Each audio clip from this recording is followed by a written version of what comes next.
Hi, I'm Pieterjan. I am product marketeer at Sensolus, and today I'm joined by Andy. Hello, Andy. Hey, PJ. Hi. Let us start with the first logical question. What do you do at Sensolus? Okay, so I look after the UK and Ireland. Okay. We're trying to build. The UK out. Yeah. Okay. Since a year and a half ago that I started. Right. And that's what I do in the UK. Right. What is then your background in IoT? So my background, I've got about 7 years in IoT. I've been involved in different kind of industrial projects, indoor, outdoor tracking. 7 years, which in this industry is pretty good actually. Really, yeah, indeed. Talking about the market today in the UK, what is happening today? What can you pinpoint there? Okay, that's a big question. It's a big question, yeah.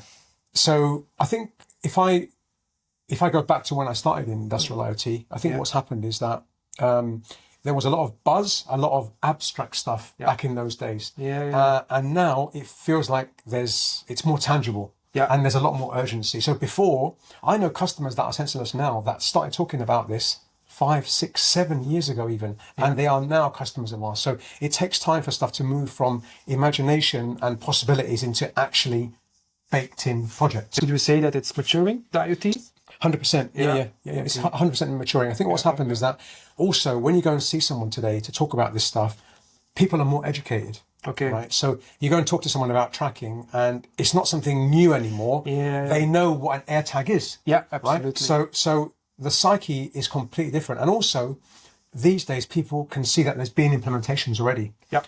That gives massive confidence because if I make cars and I'm thinking about rolling it out. I'm not the pioneer. I've seen someone else do it in another country perhaps, and I can visualize how it works. Yeah. Massive difference. So the maturity level now is different to what it was, obviously, even 5, 6, 7 years ago. So the pioneering work is done, I would say, and now it's time to accelerate in the market. Now, talking about that moment in the UK that you described, can you give some examples maybe? You speak with a lot of clients on site, you have your foot's on the ground, I would say, in the factory. What do you see happening at the moment? Well, it's a lot of fun walking up and down factories and distribution centers.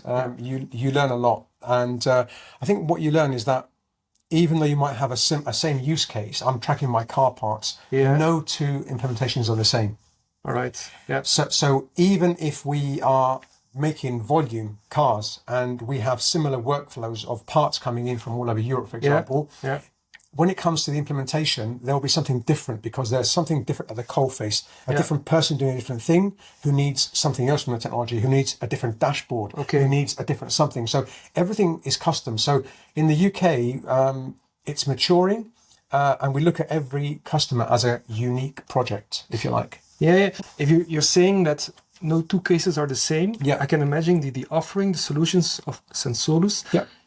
It's not always easy to match them, to find the sweet spot, I would say. How do you do that? How do you find that sweet spot of our technology and the use case that we want to solve for the clients? It's a really good question because that's what we spend all our time doing. And we have to be honest and say as well that tracking or the tracking that we do is not always the right solution. So what we need to do is understand the customer. Okay, we know where we're strong. We're strong when it comes to big lumps of metal carrying expensive or critical things. That's what we're good at, okay? And then we have to understand the customer first because sometimes we have to tell the customer actually what you need is RFID or barcodes. It's not our stuff. So we do a lot of consulting, okay?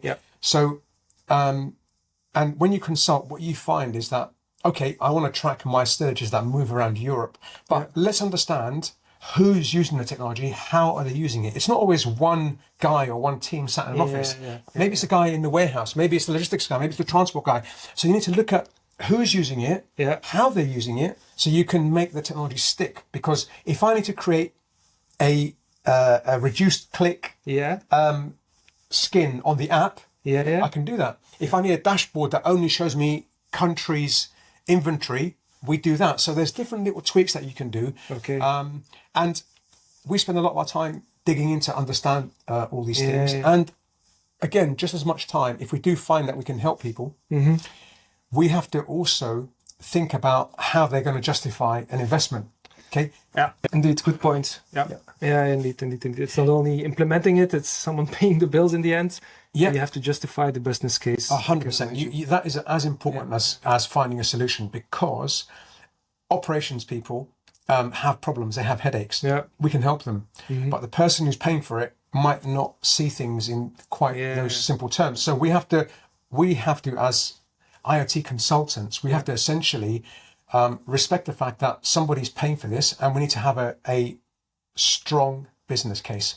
We're not going to just buy it because it makes my life better in the warehouse. We need to put pounds and pence. The benefits I'm getting are A, B, C, and there's a whole list of these. So our job as well is to ask people, hey, when you're justifying this, we can help you with this. Are you aware that could you use it to save here? Could you use it to be more efficient there? Can you quantify this? Can you quantify that? Because in the end, it's not about the technology, it's about the business outcomes we achieve. They don't care which technologies we use, it's the outcome we want to get, and that's where they are interested in. Okay. Yeah, exactly. Then maybe talking about manufacturing, because you'll be at Smart Manufacturing Week in Birmingham on the 4th and the 5th of June. So we can meet you there. We can set up some meetings. But manufacturing, why is it important to be there for you at that trade show? Manufacturing has got a lot of aspects that play really well to our strengths. Okay, so we've got a tracker here, right? So this is our big old beast industrial tracker. Okay.